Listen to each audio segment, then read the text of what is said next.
Hello friends, जय हिंद। कैसे हो आप सब? आई होप आप सभी स्वस्थ होंगे, मस्त होंगे और आपकी तैयारी आने वाली यूपी बोर्ड 2026 की एकदम अच्छी चल रही होगी। आप जैसा कि सामने देख रहे होंगे, आज हम लोग चर्चा करेंगे क्या। सबसे पहले क्लास 12 फिजिक्स और ये लेक्चर नंबर 1 है आपका, ठीक। यहाँ पर लिख दिख रहा होगा। दूसरी चीज चैप्टर 2 वैद्युत फ्लक्स तथा गॉस की प्रमेय। इसके पहले लेक्चर 1 वैद्युत आवेश तथा क्षेत्र हम लोग 10 लेक्चर में कंप्लीट कर चुके थे। साथ ही साथ उसके 25 से 30 न्यूमेरिकल भी कंप्लीट हो गए। 12 से 13 लेक्चर में पूरा चैप्टर हमने कंप्लीट किया था। और आज हम लोग चालू करेंगे चैप्टर 2। और आज हम लोग टॉपिक कौन कौन से पढ़ने वाले हैं? सबसे पहले आपको दिख रहा होगा, एक लिखा हुआ है घन कोण और दूसरा लिखा हुआ है वैद्युत फ्लक्स। यानी हर एक वीडियो लेक्चर में एक या दो टॉपिक कवर करते हैं ताकि वीडियो ज्यादा बड़ा ना हो और आपका भी पढ़ाई में मन लगता रहे, ठीक। तो बिना देरी करते हुए डायरेक्ट चर्चा करते हैं हम लोग। और यहाँ पर एक चीज और समझ लो, लिखा है 95 प्लस की तैयारी। तो ये सिर्फ देखने के लिए नहीं लिखा गया है। 95 प्लस की तैयारी कब हो पाएगी? जब आप रेगुलर मेहनत करोगे, चीजों को समझना चालू करोगे, रटना बंद करोगे, ठीक। जब तक आप मेहनत नहीं करोगे तब तक ये चीजें आसान नहीं हो पाएंगी। जो भी हम लोगों का टारगेट है, हम भी मेहनत करेंगे, साथ साथ आप भी मेहनत करोगे। क्लियर? बिना देरी करते हुए चालू करते हैं। देखते हो, सबसे पहले आपके सामने ये दो टॉपिक हम पढ़ेंगे आज, एक वैद्युत फ्लक्स और एक घन कोण। तो अब चीजों को ध्यान से समझना। कॉपी पेन नहीं लिया तो कॉपी पेन लेके बैठ जाइए, क्योंकि जितना अच्छा आप नोट्स बनाओगे आने वाले समय में, यानी दिसंबर के बाद आपका एग्जाम फरवरी या मार्च में होता है। अगर आप कॉपी नहीं बनाओगे, नोट्स नहीं बनाओगे, तो केवल वीडियो उतनी देर माइंड में टिकता है जितनी देर आप देखोगे। नोट्स बनाते हुए चलो। पहले लेक्चर से हम ये बात बोलते आए हैं, जो भी चीजें हम पढ़ा रहे हैं, एक बढ़िया सा रजिस्टर या कॉपी खरीदो, वहां पर नोट्स बनाते हुए चलो। जितने न्यूमेरिकल करा रहा है, हर एक न्यूमेरिकल आपके बोर्ड एग्जाम में पूछा गया है, उसको भी साथ में प्रैक्टिस करते हुए चलो। अब देखो ध्यान से, यहाँ पर कुछ चीजें समझना। समझना ज्यादा है, रटना कम है। सबसे पहले ये चैप्टर 1 है, आपको दिख रहा होगा, वैद्युत फ्लक्स तथा गॉस की प्रमेय चैप्टर का नाम है। और हम लोग आज पढ़ेंगे क्या? घनकोण। और ये होता है घनकोण का इस टाइप से कुछ फिगर। अब देखो ध्यान से समझना एक एक चीज को। सबसे पहले तो हम इसकी थ्योरी समझेंगे, फिर उसका फार्मूला, और उसके बाद में उसकी मेन वैल्यू क्या निकल के आती है। तो घनकोण होता क्या? डेफिनेशन समझना। किसी गोलीय पृष्ठ का क्षेत्रफल, ध्यान से समझो। किसी, ये गोला दिख रहा है आपको, किसी गोलीय पृष्ठ का क्षेत्रफल गोले के केंद्र पर जो कोण अंतरित करता है उसे हम लोग घनकोण कहते हैं। यहाँ पर हम लिखे दे रहे हैं, आप लोग भी साथ में लिखते हुए चलो। किसी गोलीय पृष्ठ का क्षेत्रफल, गोलीय पृष्ठ का क्षेत्रफल गोले के केंद्र पर, गोले के केंद्र पर जो कोण अंतरित करता है, जो कोण अंतरित करता है उसे घन कोण कहते हैं। उसे क्या कहते हैं? उसे घन कोण कहते हैं। आप भी कॉपी में लिख लीजिए। और एक चीज समझो, यहाँ पर इसका कलर चेंज कर लेते हैं ताकि आपको दूर से दिखे, ठीक। अब समझो, किसी गोलीय पृष्ठ का क्षेत्रफल। इस फिगर में आप समझोगे, ये आपको एक गोला दिख रहा होगा, और हमने क्या बोला कि गोलीय पृष्ठ का क्षेत्रफल, यानी इसका जो क्षेत्रफल होगा, गोलीय पृष्ठ का क्षेत्रफल गोले के केंद्र पर, सेंटर आप इसका ओ मान लो, गोले के केंद्र पर जो कोण अंतरित करता है उसे हम लोग घन कोण कहते हैं। क्लियर? सीखते हुए चलोगे, आसान हो जाएगा। अब इसी के नीचे लिख लेना, इसे ओमेगा से प्रदर्शित करते हैं, इसे ओमेगा से प्रदर्शित करते हैं, ठीक। ओमेगा आपका डब्लू के जैसा दिखता है। डब्लू आपका होता है सीधा सीधा ऐसे, और ओमेगा ऐसे घुमावदार, ठीक। तो कंफ्यूज ना होना, ये डब्लू होता है और ये ओमेगा होता है। ओमेगा आपको ऐसे मिलेगा। अब यहाँ पर एक चीज समझो क्या ध्यान से, हमने क्या बोला फिर से सुन लो और आप लिख लो कॉपी में, क्या कि गोलीय पृष्ठ का क्षेत्रफल गोले के केंद्र पर जो कोण अंतरित करता है उसे हम लोग घन कोण कहते हैं। क्लियर? दूसरा क्या लिखा है? इसे ओमेगा से प्रदर्शित करते हैं, यानी कहीं भी आपको ओमेगा मिल जाए इस चैप्टर में तो आप समझ जाना कि ये घन कोण की बात कर रहा है। क्लियर? अब इसका कुछ इंपॉर्टेंट पॉइंट समझते हैं क्या। पहले आप इसका स्क्रीनशॉट ले लीजिए ताकि आपके पास फिगर, थ्योरी, ये दोनों चीजें हो जाए, ठीक। अब ध्यान से समझना आगे। अब हम लोग क्या करेंगे, इसको हल करेंगे डेरिवेशन टाइप का, कभी कभार 2 या 3 नंबर में आ जाता है।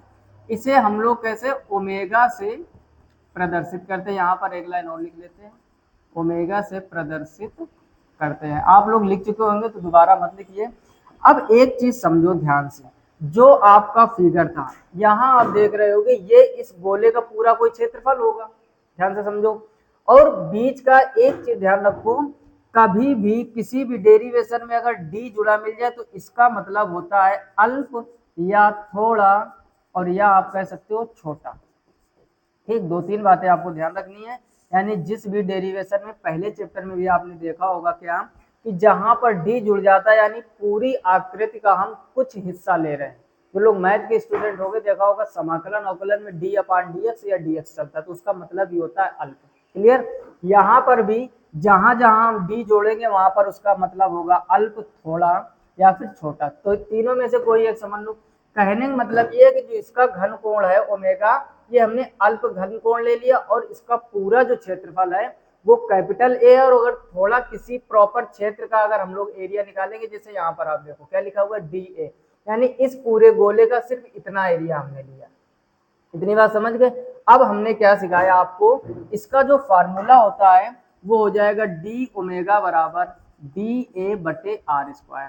आर स्क्वायर आपकी क्या है, गोले की त्रिज्या। यहाँ पर आप देख रहे होगे गोले की त्रिज्या हमने क्या मानी हुई है, आर। गोले का जो छोटे जगह का, थोड़ी सी जगह का क्षेत्रफल है वो डी ए हो गया, और अल्प घन कोण हो गया आपका डी ओमेगा। अब तो पूरी कहानी समझ में आ गई होगी। अब यहाँ पर हम बस एक स्टार बना के पॉइंट चिपका देंगे, क्या, संपूर्ण पृष्ठ के लिए। क्या लिखोगे, संपूर्ण पृष्ठ के लिए, यानी पूरे पृष्ठ के लिए हम लोग जब निकालेंगे तो यहाँ से डी हट जाएगा, तो ओमेगा बराबर क्या हो जाएगा, ए बटे आर स्क्वायर। इतनी बात समझ में आई। पिछले जो पहले लेक्चर में, सॉरी पहले चैप्टर में जो हम लोगों ने डेरिवेशन किए थे, वहां भी ये बात लिखी जाती थी कि जब भी हम लोग अल्प से पूरी आकृति का वैल्यू निकालेंगे तो हमेशा संपूर्ण पृष्ठ के लिए या जो भी आकृति दी जाएगी उसके पहले हमें संपूर्ण जोड़ देना। इतनी बात समझ गए। यहाँ से डी हट जाएगा आपका, यहाँ से डी हट जाएगा। अब दूसरी कहानी इंपॉर्टेंट समझो, यहाँ पर क्या, जैसे ही आपने देखा ए, तो ए होता है गोले का क्षेत्रफल, और गोले का क्षेत्रफल होता है 4 पाई आर स्क्वायर। ये आपको पहले से याद रखना पड़ेगा। ये क्या है, गोले का क्षेत्रफल। क्या है, गोले का क्षेत्रफल। यही 4 पाई आर स्क्वायर यहाँ पर मान रख दीजिए, तो ओमेगा बराबर हो जाएगा 4 पाई आर स्क्वायर, और नीचे आर स्क्वायर से आर स्क्वायर कट जाएगा, तो ओमेगा बराबर आ जाएगा 4 पाई। यानी कोई गोला होगा जो गोले के केंद्र पर उसका घनकोण बनेगा वो ओमेगा बराबर 4 पाई होता है। और यहीं पर इसका स्टार बना पॉइंट ले लेना, इसका मात्रक। तो इसका मात्रक होता है स्टेरेडियन। क्या होता है मात्रक, स्टेरेडियन। ध्यान रखना, कभी कभार एक नंबर में आता है घनकोण का मात्रक लिखिए।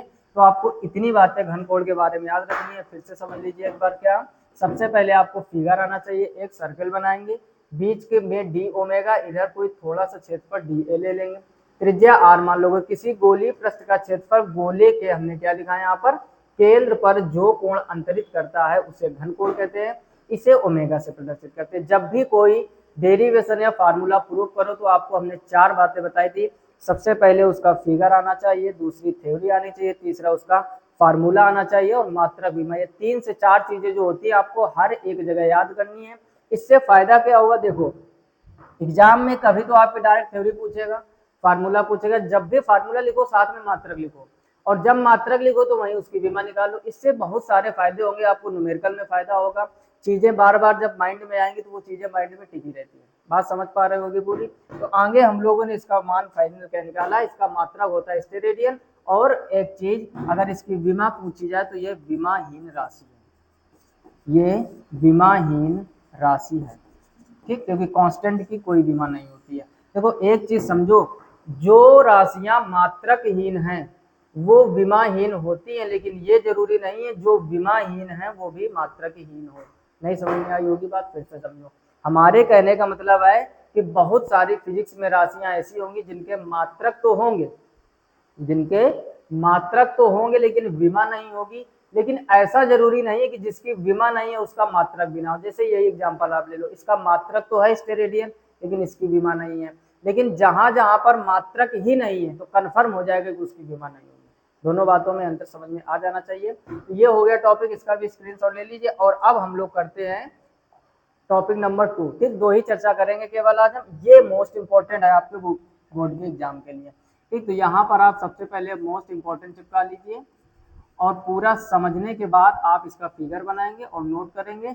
और अगर ऐसी स्थिति में हो आप, जैसे कभी कभार क्या होता है, हम लोगों के पास कॉपी नोटबुक अवेलेबल नहीं होती, हम लोग कहीं रास्ते में जा रहे होते हैं, उस समय पढ़ाई कर रहे होते, तो आप स्क्रीनशॉट ले लिया करो, घर में जाओ, उसके बाद में चीजों को नोट कर सकते हो। क्लियर? अब यहाँ पर समझो कि पहले फिगर, यहाँ पर आप देखो फिगर में क्या किया हमने, कोई एक प्रॉपर एरिया मान लिया। एरिया कंफर्म नहीं है कि सर्किल है या स्क्वायर या कुछ भी कंफर्म नहीं है। मतलब कहने का ये हो गया, यहाँ पर हम लोगों ने ये कंफर्म नहीं किया कि ये वर्ग है, ना ये कंफर्म किया कि ये आयत है, ना ये कंफर्म किया कि ये कोई वृत्त है। बात को समझो, कोई एक आकृति ले लो। अब यहाँ पर करना क्या है, ध्यान से समझो। हमने इसका एक प्रॉपर छोटा सा एरिया मान लिया ए, और जब भी हमने कहा थोड़ा सा एरिया मानेंगे तो उसके पहले हम लोग जोड़ देंगे डी।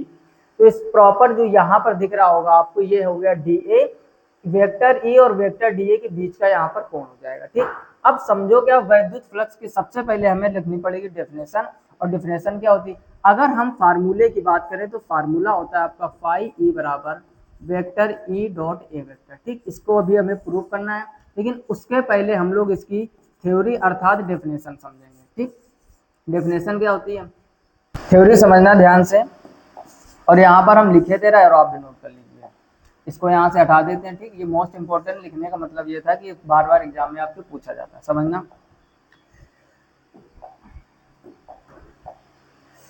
डेफिनेशन लिखेंगे, किसी वैद्युत क्षेत्र में स्थित, किसी वैद्युत क्षेत्र में स्थित काल्पनिक पृष्ठ पर, काल्पनिक पृष्ठ पर, फिर से सुन लो ध्यान से, किसी वैद्युत क्षेत्र, ये मान लो कोई एक वैद्युत क्षेत्र है, किसी वैद्युत क्षेत्र में स्थित किसी काल्पनिक पृष्ठ पर वैद्युत फ्लक्स, वैद्युत फ्लक्स उस पृष्ठ से गुजरने वाली, उस पृष्ठ से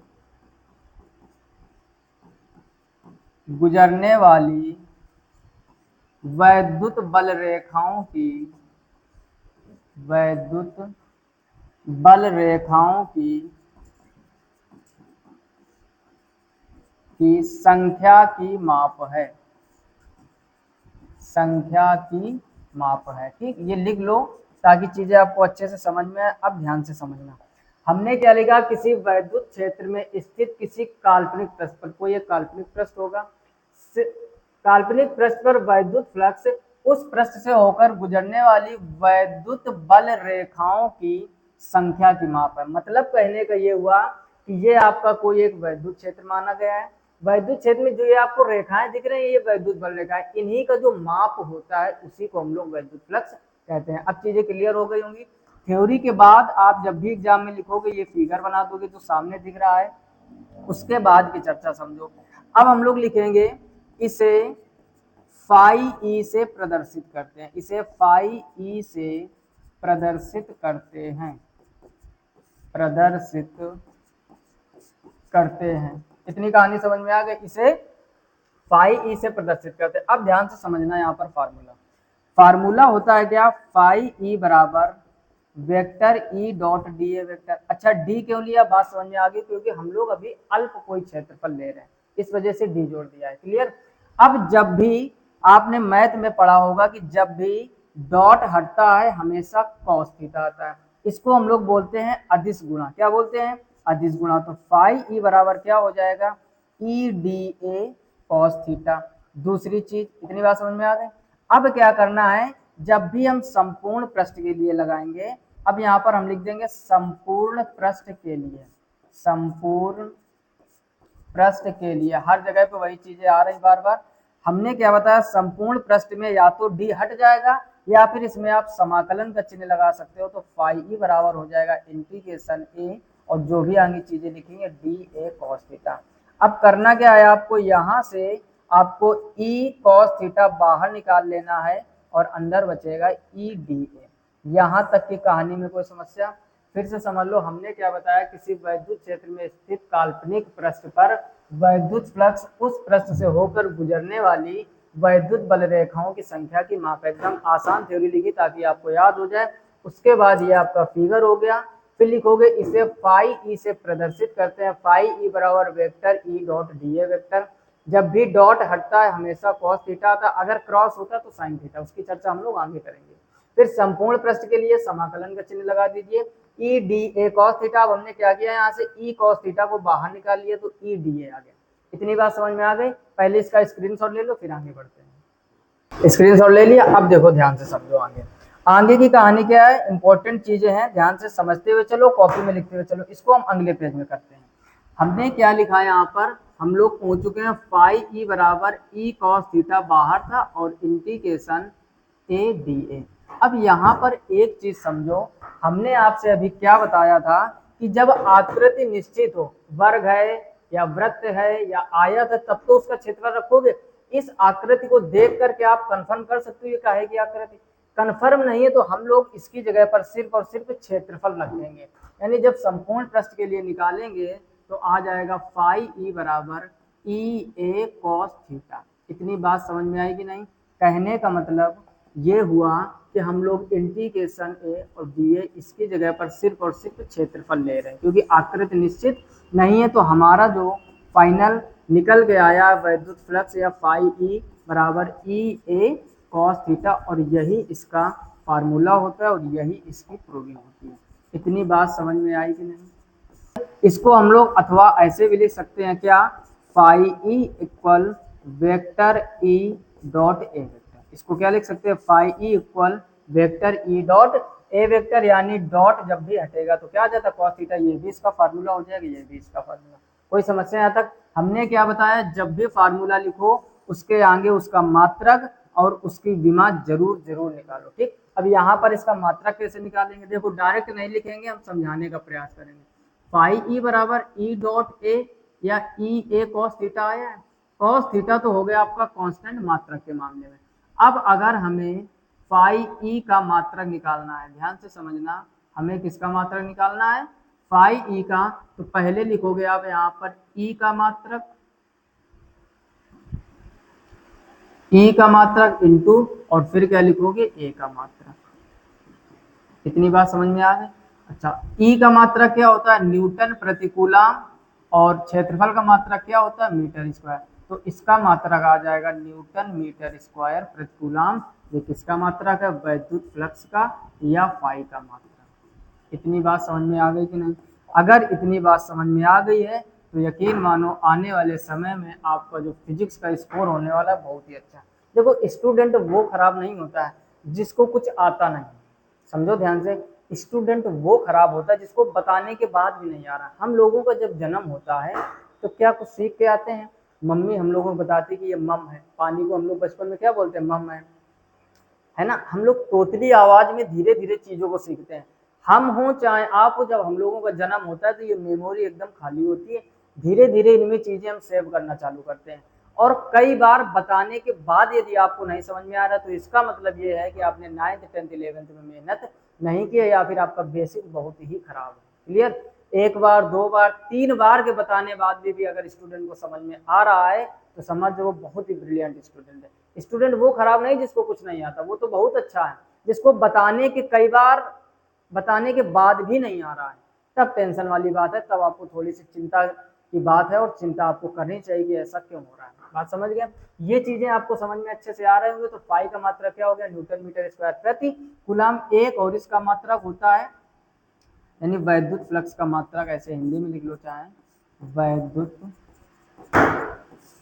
फ्लक्स का मात्रक, ठीक। एक इसका मात्रक होता है वोल्ट मीटर, इसको भी आप याद रखो, क्या, वोल्ट मीटर। दो मात्रा याद रखो, क्योंकि जब न्यूमेरिकल आएगा तो कभी वोल्ट मीटर लिख के देगा तो भी वैद्युत फ्लक्स का मात्रक, और न्यूटन मीटर स्क्वायर प्रति कूलम देगा तो भी वैद्युत फ्लक्स का मात्रक। इतनी बात समझ गए? अब क्या करेंगे, हम लोग इसकी निकालेंगे विमा।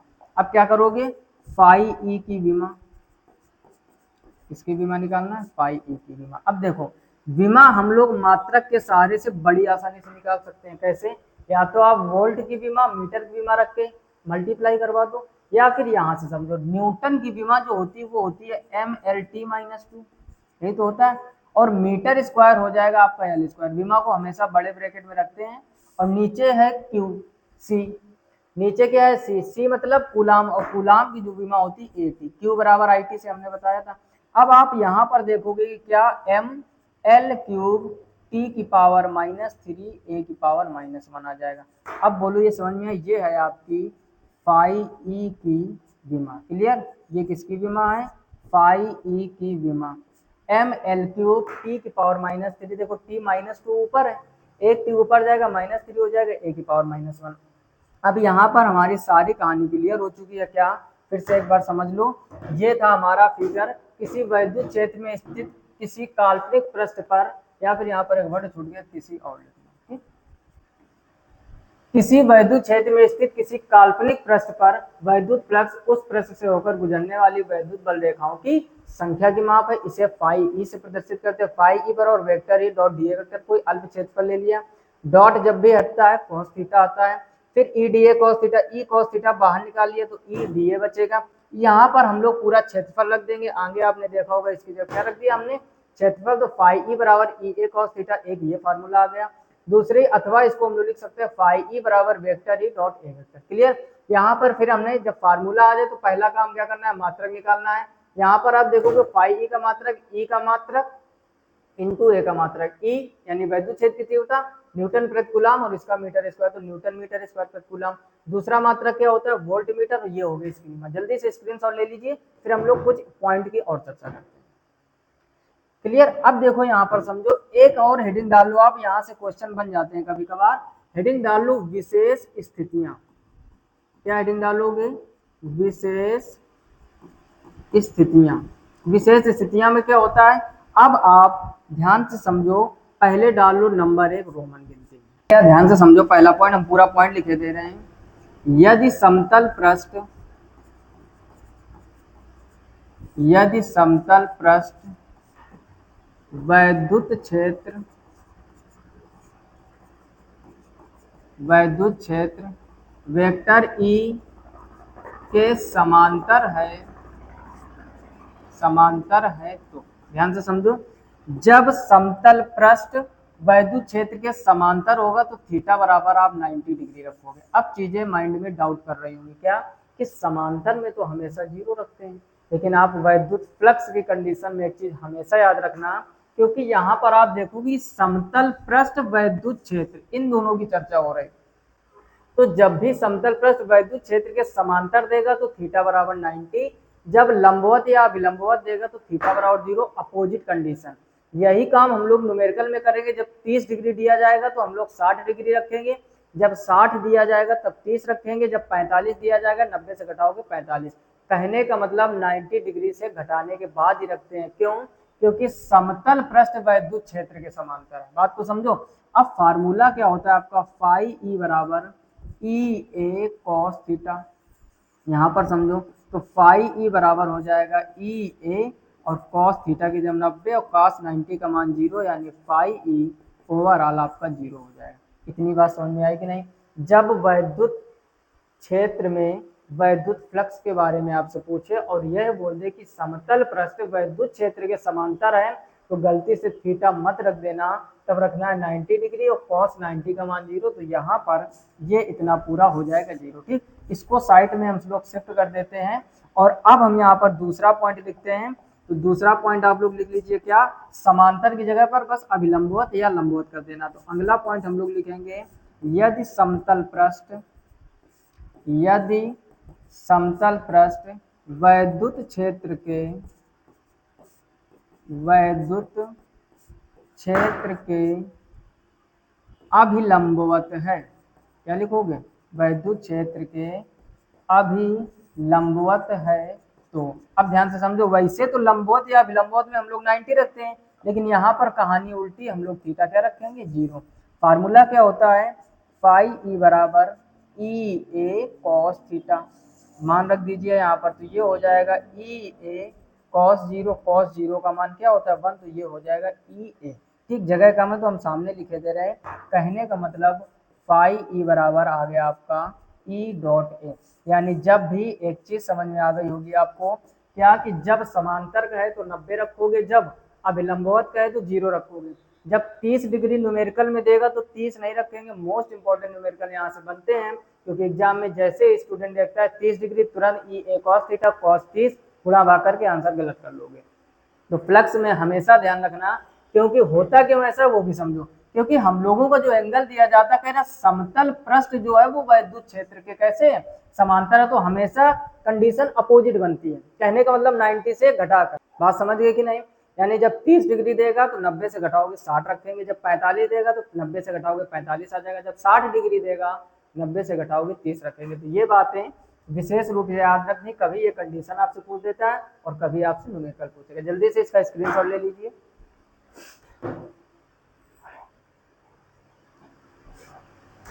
आई होप आपको ये दोनों टॉपिक अच्छे से समझ में आ गए होंगे। थोड़ी थोड़ी चर्चा करेंगे, इसको 4 से 5 लेक्चर में हम लोग कंप्लीट करेंगे।